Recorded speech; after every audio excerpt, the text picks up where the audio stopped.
Dios mío eres tú, de madrugada te buscaré. Mi alma tiene sed de ti, mi carne te anhela. En tierra seca y árida donde no hay aguas, para ver tu poder y tu gloria, así como te he mirado en el santuario. Porque mejor es tu misericordia que la vida, mis labios te alabarán. Así te bendeciré en mi vida, en tu nombre alzaré mis manos. Como de meollo y de grosura será saciada mi alma, y con labios de júbilo te alabará mi boca. Cuando me acuerde de ti en mi lecho, cuando medite en ti en las vigilias de la noche. Porque has sido mi socorro, y así en la sombra de tus alas me regocijaré. Dice el versículo 8, está mi alma apegada a ti, tu diestra me ha sostenido. Y yo creo que cada uno de nosotros estamos aquí porque la diestra del Señor nunca nos ha soltado, porque Él siempre nos tiene a veces más aferrados que nosotros a Él, y le damos gracias por eso. Y antes de pasar a la alabanza, me gustaría leer una reflexión que dice: hoy que vayas a la iglesia, ve dispuesto. ¿Dispuesto a qué?, te preguntarás. Bueno, ¿a qué irías dispuesto a la iglesia? Ve dispuesto a dejar atrás el orgullo que te impide ver tu necesidad de Cristo. Dispuesto a que la palabra haga su efecto en tu corazón.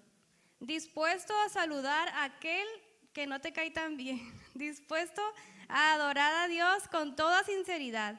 Dispuesto a entregar tus cargas y confiar que Cristo tiene todo bajo control.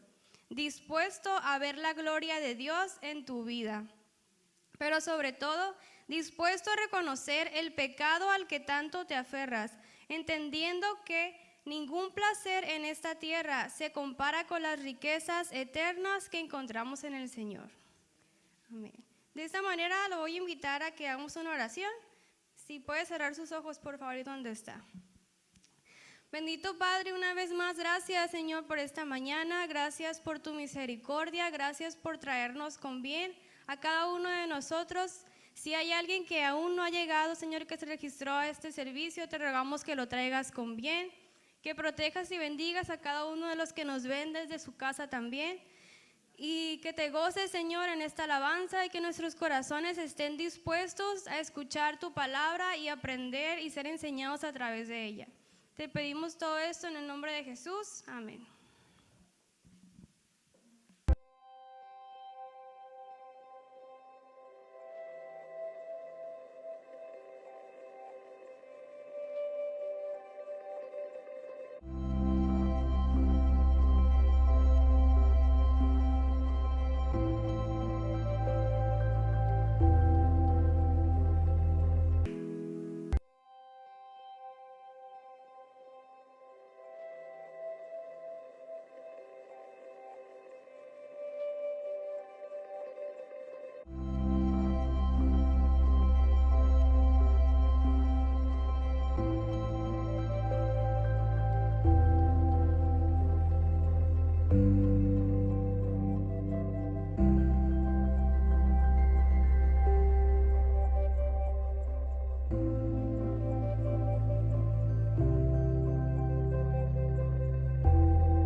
Dios les bendiga, hermanos, familias. Dios les bendiga a todos los que están aquí presentes en este lugar, y a todos aquellos que están en transmisión. Dios les bendiga también. Así que damos gracias a Dios por este domingo. Vamos a dar oportunidad para que los niños estén saliendo a su actividad, así de una manera ordenada, silenciosa. Gracias. Y invito a los hermanos que están un poco más hacia atrás que se puedan recorrer si lo gustan hacer. Gloria a Dios. Estamos ya en el segundo mes de este 2022, y el año inició con una fuerte propagación del virus, de la pandemia. Yo sé que algunos también están en este proceso de la enfermedad, de las 2 o 3 semanas que ocasiona apartarse, separarse, pero yo quiero que usted se contagie hoy, pero de fe. Amén. La fe es contagiosa también, así que no tema contagiar a alguien de fe. Y eso solamente es posible cuando usted habla, cuando usted comparte, cuando usted se relaciona, puede contagiar.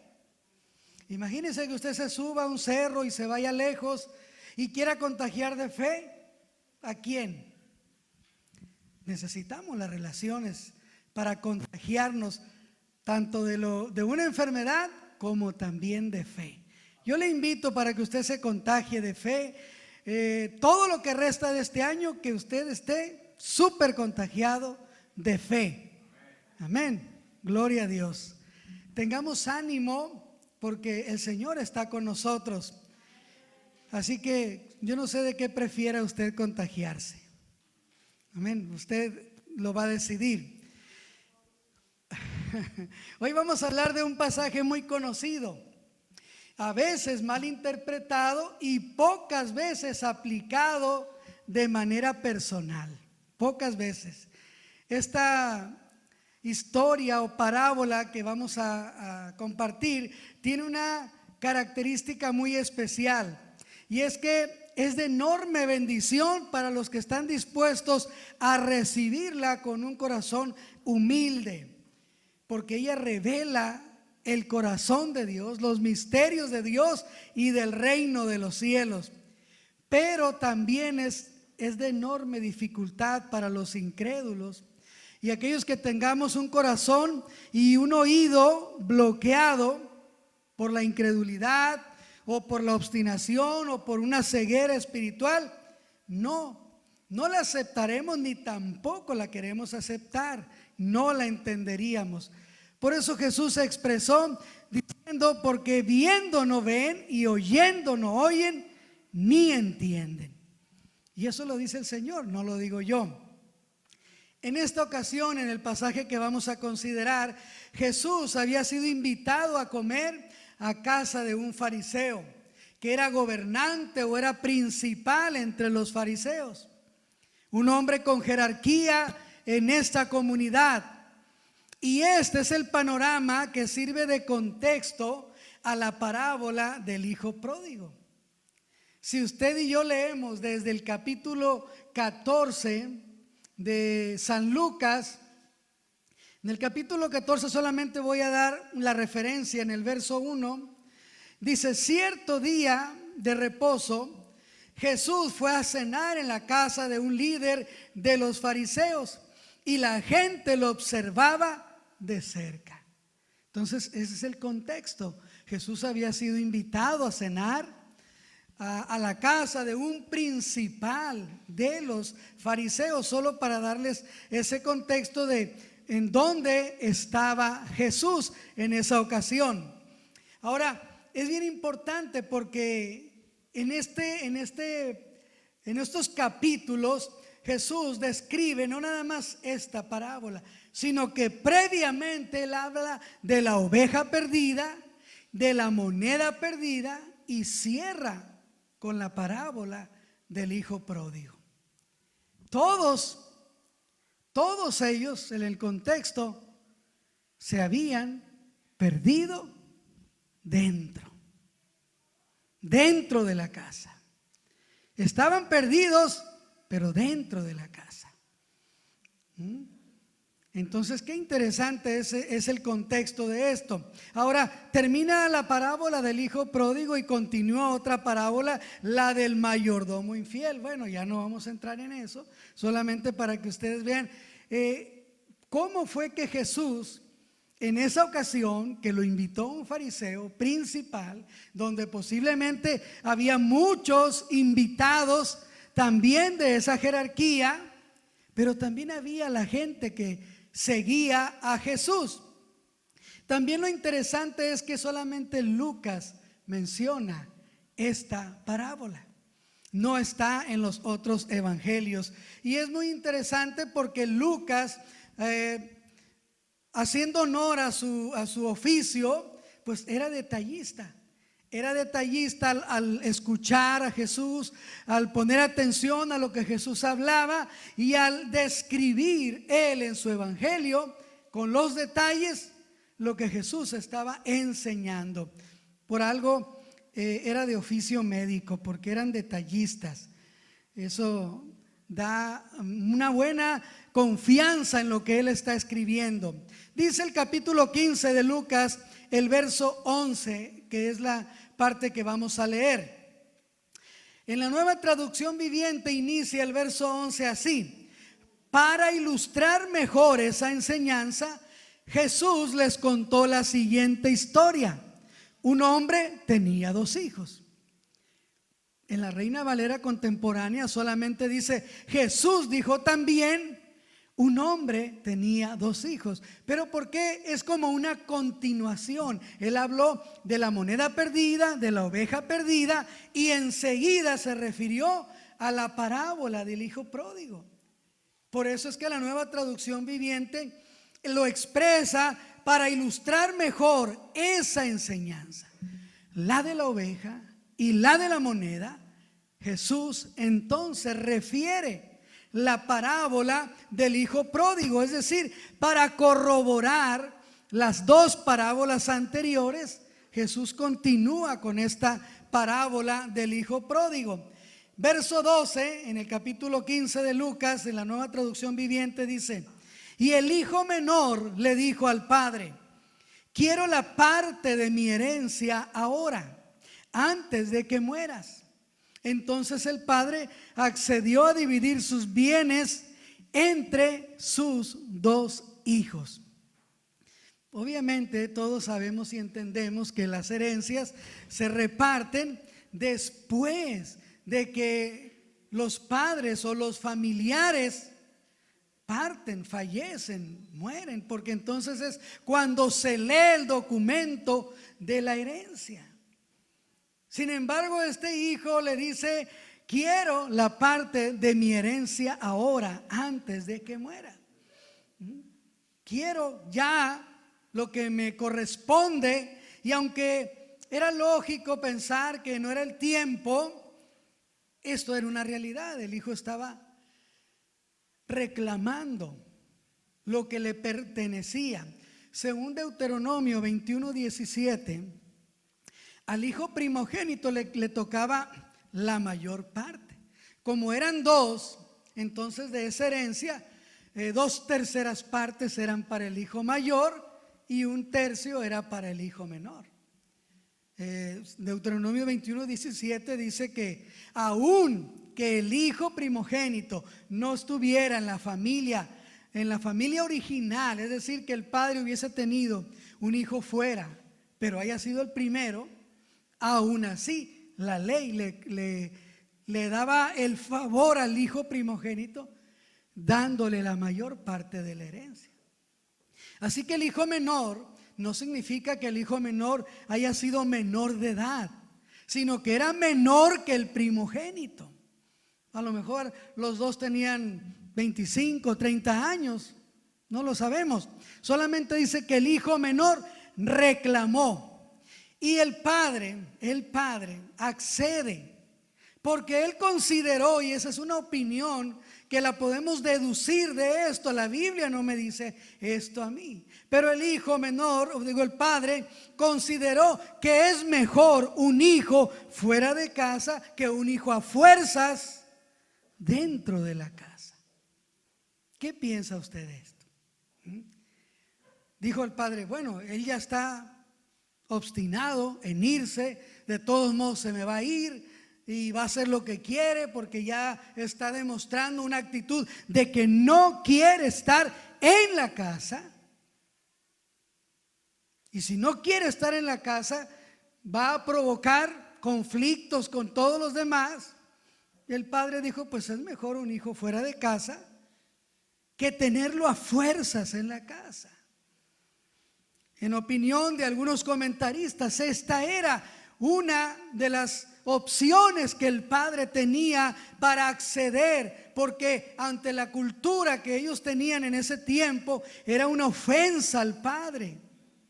Era una ofensa no simple, era una ofensa que el padre pudo haber ido con los ancianos, con los principales y decirle: mi hijo me está faltando el respeto, mi hijo me está ofendiendo con esta solicitud. Y entonces los principales, según la ley, era merecedor de ser apedreado. Pero el padre accedió, pues. El padre no se opuso, no quiso daño para su hijo.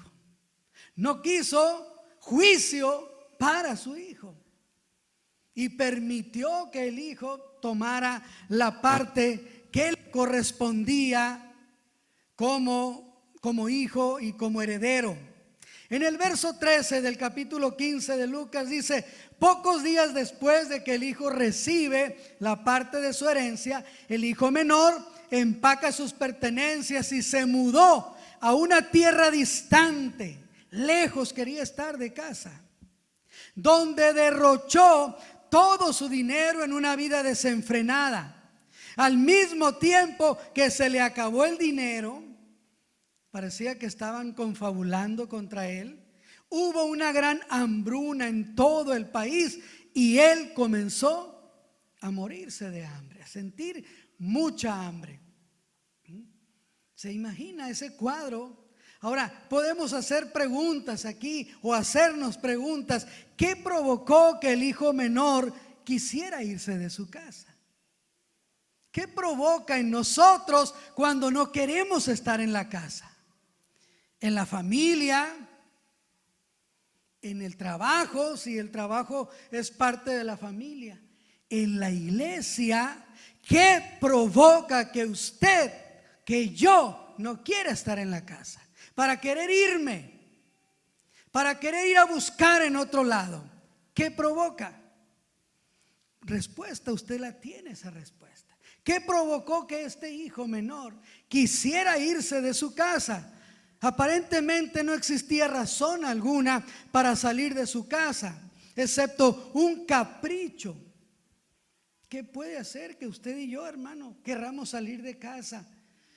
En ocasiones, y hay tantas historias que usted lee o mira a través de las redes, donde alguna jovencita huye de su casa porque no soporta la presión en casa. Algún joven huye de su casa porque no soporta la presión en casa. Y no es que estén en contra de ellos o que estemos en contra de ellos.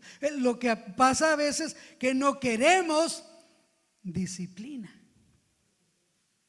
No queremos corrección. No queremos sujeción. Y no todo el tiempo va a ser una oportunidad de decir: me va a ir mejor fuera de casa. Es bien importante que nos contestemos personalmente nosotros esas preguntas. A veces no razonamos lo suficiente para tomar decisiones que posteriormente vamos a lamentar muchísimo. Y posiblemente no tengamos la oportunidad de poderle dar una respuesta, sino que simplemente vienen las consecuencias y luego somos víctimas de las propias consecuencias que nosotros acarreamos. A veces no nos gusta compartir con los demás. No me gusta que vengan visitas a mi casa, por decir algo. No me gusta que gente venga externa y no me gusta. Y a veces nos pasa eso también en la iglesia. No nos gustan. ¿Por qué?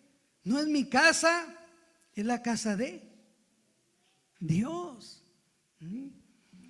No queremos vivir bajo la autoridad de los padres, o queremos explorar o experimentar cosas que no hay en mi casa, que no hay aquí. No las queremos tener.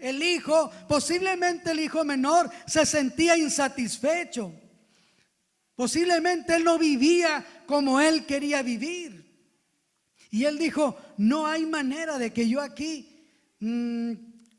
tenga todas las experiencias que quiero, que anhelo, que busco. Entonces me voy a ir. Pero no se fue a la ciudad vecina, no se fue cerca, dice la escritura, que se fue lejos de su casa, a una tierra lejana, lo más lejos que pueda. ¿Qué es lo que no quería él? Tener un lazo, tener comunión de nuevo con la familia. Y por eso se fue lejos de su casa.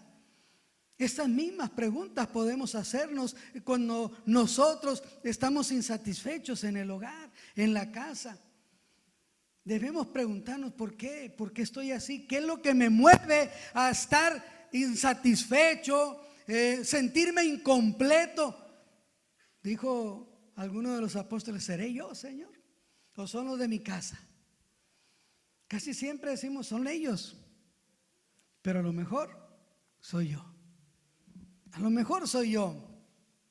Queriendo salir el hijo donde había seguridad, donde tenía lazos sanguíneos, ahora ya no está. Donde había la mayor lealtad posible. ¿Dónde cree usted que hay más lealtad? ¿En la familia o fuera de la familia? Hay a veces que afuera. Pero porque no hemos entendido que la lealtad no nos la merecemos, la debemos dar. Yo debo de dar lealtad, no esperar lealtad. Cuando yo soy leal a mi casa, a mi familia, espero entonces de manera natural que haya lealtad. Pero si yo no soy leal ni a mi casa, ni a mi familia, ¿cómo espero que sean leales? No hay posibilidades. Si yo no soy leal a mi familia, a mi casa, a mi iglesia, ¿cómo quiero que seamos leales o que sean leales conmigo? No hay posibilidad. ¿Qué es lo que sucedió aquí? El hijo se va, se aleja de sus lazos sanguíneos, de la seguridad, de esa lealtad. Prefiere abandonar su posición, su estabilidad y explorar lugares inseguros para él. Porque él no iba ya con un contrato firmado, no, él iba a explorar. Solamente iba a explorar. ¿Qué es lo que ocurre? Este joven, porque era el hijo menor, y no dice que sea menor de edad, solamente era menor, que no tenía una correcta conducción de su vida, aunque posiblemente era mayor de edad, pero menor que el otro, no tenía una dirección correcta en su corazón ni en su mente, y empezó a malgastar. Eso nos dice que no tenía ideas y pensamientos y una lógica correcta, porque no se organizó, no se administró. Si hubiese sido un joven con capacidad, con buen criterio, hubiera ido y haber hecho negocios y haber producido, pero al contrario, derrochó. Entonces empezó a malgastar, derrochar y perdió todo. Ahora, cuando dice la escritura que él perdió todo, porque eso nos dice el verso 13, donde derrochó todo su dinero, al mismo tiempo que se le acabó el dinero, hubo una gran hambre en todo ese país. Y cuando habla de todo, todo constituye también su mentalidad, sus sentimientos, su persona, todo. No nada más perdió el dinero. Él antes era hijo y ahora es huérfano. Perdió ahí también. No nada más perdió el dinero. Su posición, antes era un hermano, ahora es un solitario. Él tenía un hermano allá en su casa, ahora está solo. No tiene un hermano que lo ayude, que lo levante. Sigue solo.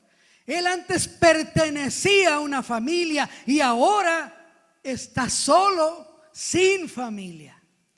No nada más perdió el dinero, perdió mucho más que el dinero. Nos damos cuenta a veces que pensamos, no, pues es que nada más perdí esto.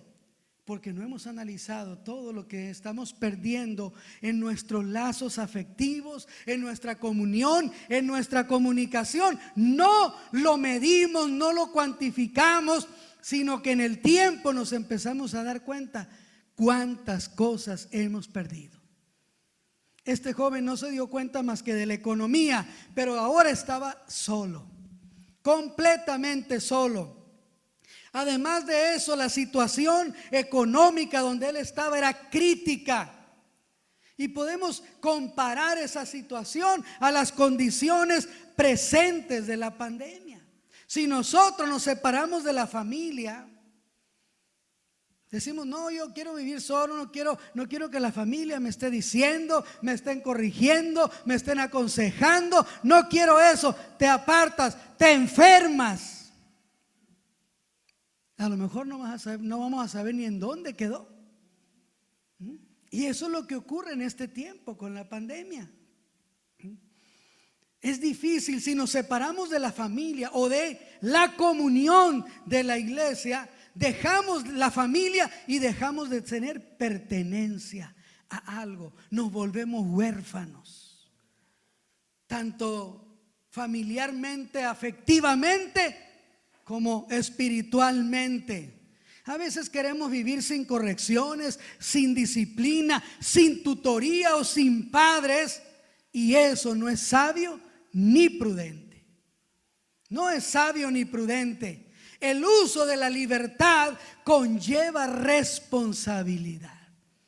Queremos libertad, te vas a hacer cargo de todas las cosas. Si cometes infracción, tienes que pagar. Si por algún motivo caes en manos de la ley, tienes que cumplir. Ya no tienes quien abogue directamente por ti. Como padres queremos una familia estable, queremos una familia en sujeción, queremos una casa con disciplina. No queremos a veces ni establecernos, tampoco indisciplinarnos ni sujetarnos. ¿Habrá padres que opinen esto todavía hoy? ¿Queremos familias sujetas, disciplinadas, ordenadas? ¿Sí o no? ¿No hay? Me equivoqué entonces. Sí hay, dice Gabriel, el único que lo reconoce. Queremos familias que se sujeten, que estén ordenadas, que estén disciplinadas. Nada más Gabriel quiere, los demás no. Entonces, posiblemente ocurra esto en nuestras casas.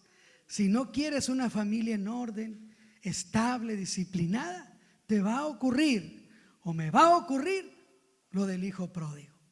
Se nos van a ir a costa de nuestra voluntad. ¿Entiende?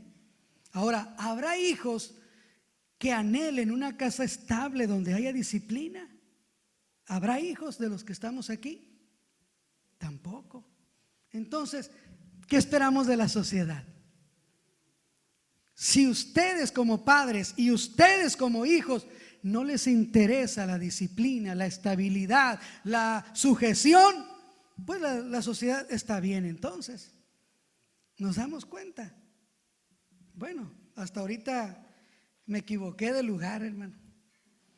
A ver si me invitan a otro lado donde sí entiendan lo que queremos hacer.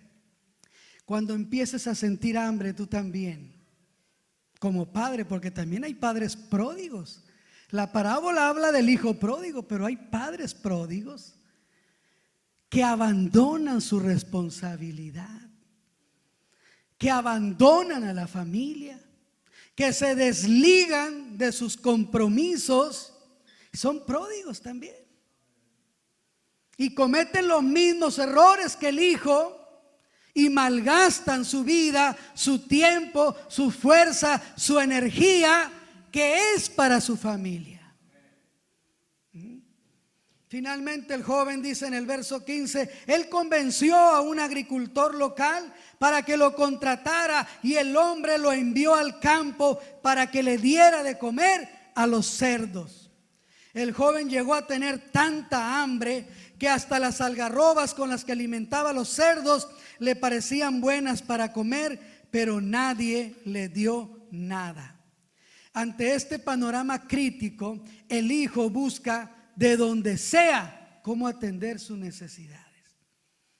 Cuando no somos nosotros o no estamos listos para ayudar, pues los hijos van a buscar en donde sí sean atendidos. Él llegó a un extremo, este joven, en su vida como nunca lo había vivido ni había conocido. Había sido perteneciente de una familia, había tenido comunión con su hermano, vivía dentro de un seno familiar donde nada le hacía falta, y ahora se tenía que humillar a lo más bajo que un hombre, que un ser humano se pudiera humillar, darle de comida a los cerdos. Y no nada más darle de comida, ansiar comer lo que el cerdo se comía. Dice un dicho popular, y yo creo que muchos, considerando lo que estoy viendo y oyendo, puede ser que sea más fuerte que la palabra que hoy hablamos. El hambre me tumba, pero el orgullo me levanta. Así estamos, por lo que me estoy dando cuenta. Tenemos mucha necesidad, pero no me dejo. Es lo que estamos pensando así. Lejos de tomar como sabia esta declaración, el hambre me tumba, pero el orgullo me levanta, el hijo pródigo nos ofrece una lección. Este hijo pródigo, dice el verso 17, cuando finalmente entró en razón, se dijo a sí mismo: en casa hasta los jornaleros tienen comida de sobra, y aquí estoy yo muriéndome de hambre. Volveré a la casa de mi padre y le diré: Padre, he pecado contra el cielo y contra ti, ya no soy digno de que me llamen tu hijo, te ruego que me contrates como un jornalero. Tomó una decisión sabia. Él no dijo: ¿cómo voy a regresar en estas condiciones? El hambre me tumba, el orgullo me levanta, yo no vuelvo así hasta que sea alguien. Y muchas veces ya no regresan a la casa por el orgullo. Por el orgullo ya no regresan, porque ¿cómo van a regresar en esa condición? Si salió con la frente en alto, si salió con lujo, salió con propiedades, salió con economía, ¿y cómo va a regresar así? ¿Cuántas malas decisiones has tomado en la vida? ¿Cuántas malas decisiones hemos tomado en la vida? Alejarnos de la familia, hacer lo que queremos, vivir sin corrección, sin disciplina. ¿Cuántas malas decisiones hemos tomado en la vida? O alejarnos de la iglesia. Y por el orgullo no volvemos. Dios respeta el libre albedrío, eso es una realidad. El hijo menor se fue porque quiso irse y regresó también porque quiso regresar. Regresó, pero él dice, volvió en sí mismo y él dijo: iré con mi padre y le voy a decir, ya no soy como el que salió de aquí, soy mucho menos que eso. Él estaba reconociendo esa falta ante el padre. Se arrepintió tanto este hijo, mucho, se arrepintió, que ensayó lo que le iba a decir al padre. Ensayaba: ¿qué le diré? ¿Cómo voy a llegarle? ¿Qué le voy a decir? Él estaba ensayando lo que iba a decirle al padre. Me levantaré y le diré: Padre, he pecado contra el cielo, no soy digno de ser llamado tu hijo. Él no se acordó de cómo era esa hacienda donde él estaba antes, de dónde estaban las cosas en su casa. Se acordó del padre. Me levantaré e iré a mi padre, dijo. Voy a confiar en la misericordia del Padre, en la bondad del Padre. No voy a llegar exigiendo el derecho de hijo, sino ni siquiera como siervo, como el empleado más bajo, como un jornalero, dijo él. Sin derechos, sin privilegios, e incluso si no me dejan entrar en la casa, no importa, vivo con los jornaleros, duermo con los jornaleros. él sabía que había una gran deuda, porque había gastado la herencia. Es decir, si él volvía, la herencia que se siguiera acumulando, él ya no obtendría nada.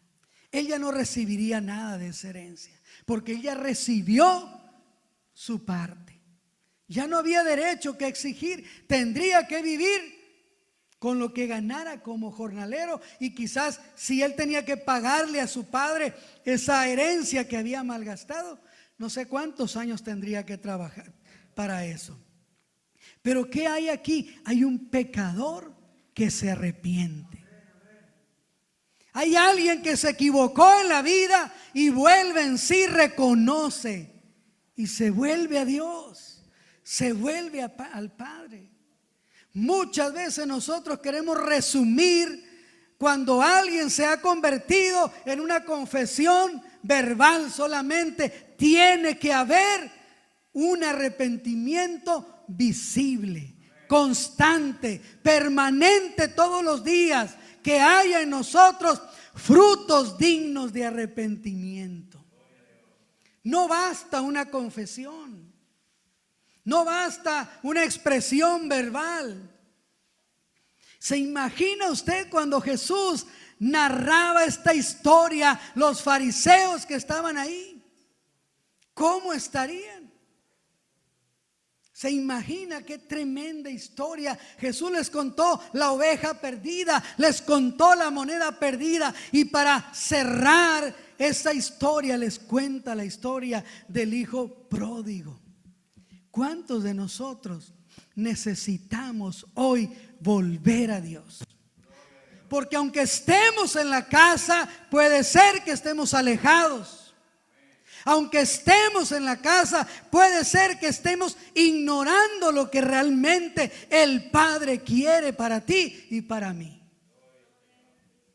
Aunque estemos en la casa como aquella moneda, estamos en la oscuridad dentro de la casa. Es necesario volver a Dios.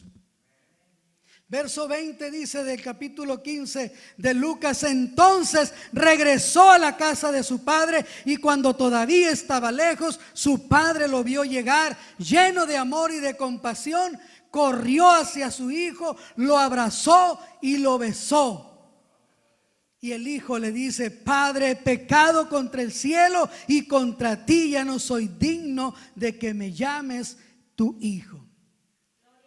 ¿Cómo venía el hijo? Oloroso, hediondo, a puerco. Pero aún así el padre no le importó. Corrió, lo abrazó y lo besó. Es lo que Dios está esperando hacer con algunos de nosotros que necesitamos volver a Él. Necesitamos volver a Dios, necesitamos regresar a Él, porque Él es el Padre que perdona nuestras rebeliones, nuestros pecados, nuestras faltas. Él es el que perdona. No quiso escuchar un argumento del hijo, lo abrazó y lo besó, e inmediatamente después, dice el verso 22, el padre le dice a los sirvientes: rápido, traigan la mejor túnica que haya en la casa, vístanlo, consíganle un anillo para el dedo, sandalias para sus pies. ¿Cómo vendría de harapiento? Que el padre inmediatamente quiere darle dignidad al hijo, lo quiere vestir de dignidad. Y luego dice: maten al ternero que hemos engordado, porque hay que celebrar con un banquete. Porque este hijo mío estaba muerto y ahora ha vuelto a la vida, estaba perdido y ha sido encontrado. Yo no sé si algo te esté hablando Dios, a mí me está hablando. Yo no sé si ahora mismo Dios esté tratando conmigo como moneda, como oveja o como un hijo pródigo. Y aunque no hemos hablado de las otras parábolas, están resumidas en esto. Tenemos un Dios que nos espera y que jamás se olvida de nosotros, aun cuando nosotros nos olvidemos completamente de Él. El padre lo ve, dice, a lo lejos. Desde la entrada de la aldea sale corriendo. Antes de que nadie lo señale o lo avergüence, el padre lo abraza, lo cubre, dice, lo besa y dice: este es mi hijo, este es mi hijo. Estaba muerto y ahora está vivo. Eso es la gracia de Dios. Eso es la gracia de Dios. El hijo quizás quería justificar, quería decir algo, pero el padre no lo dejaba hablar. Y es lo que Dios quiere hacer contigo. Yo te invito a que te pongas de pie. Si tienes algo que decirle al Padre en esta hora, dile: Señor, me he apartado, me he alejado. Quizás pueda señalar una causa por lo cual lo he hecho, pero ahora regreso a ti, Señor. No hay que señalar culpables, solamente decirle: Señor, ten misericordia de mi vida. Y el Padre amorosamente va a tratar contigo. Amorosamente te va a cubrir. Si no hay dignidad en ti o en mí, te va a cubrir de su gracia, de su amor, de su perdón, para vestirte de santidad. Pero es necesario que tú y yo tengamos el valor de decirle: Señor, he pecado contra ti, te he ofendido, Señor, creyendo que hacía lo mejor, me apartaba poco a poco de ti. El Padre lo recibió, el Hijo fue reconciliado, fue restaurado. El Evangelio de San Juan, en el capítulo 6, en el verso 37, dice la palabra del Señor literalmente: sin embargo, dice, lo que el Padre me ha dado vendrá a mí y jamás lo rechazaré, dice el Señor. El que a mí viene, yo no lo rechazo. En el capítulo 14 del mismo Evangelio de San Juan, en el verso 6, un verso que la mayoría recitamos, Jesús dice: yo soy el camino, la verdad y la vida. Nadie puede ir al Padre si no es por mí.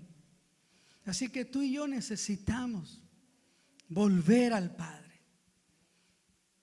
Como este hijo reconoció, se humilló, y Dios y el Padre le recibe. Haz tu adoración a Dios, eleva tu oración a Dios en este momento. Dile: Señor, aquí estoy. Aquí estoy, me aparté, me alejé, me enfrié de una manera que quizás me daba cuenta, pero no lo creía importante. Pero ahora veo cuán importante es pertenecer a la familia del Padre, estar en la familia del Padre, ser un hijo como los hijos deben de ser en el hogar del Padre, cubiertos por la gracia del Padre, rodeados del amor del Padre, sujetados al Padre también. Es bien importante que nosotros reconozcamos que Dios cada día intenta hacernos volver, y a veces nosotros, obstinados con nuestras ideas, con nuestros pensamientos, nos alejamos más y más de la familia de Dios. La sociedad se ha vuelto crítica, se ha vuelto en este tiempo, todo argumenta, todo objeta, todo pide una aclaración, cuando Dios solamente pide que reconozcamos que hemos fallado a Él. Y es suficiente. Él no quiere aclaraciones, Él no quiere los detalles, solamente un corazón arrepentido.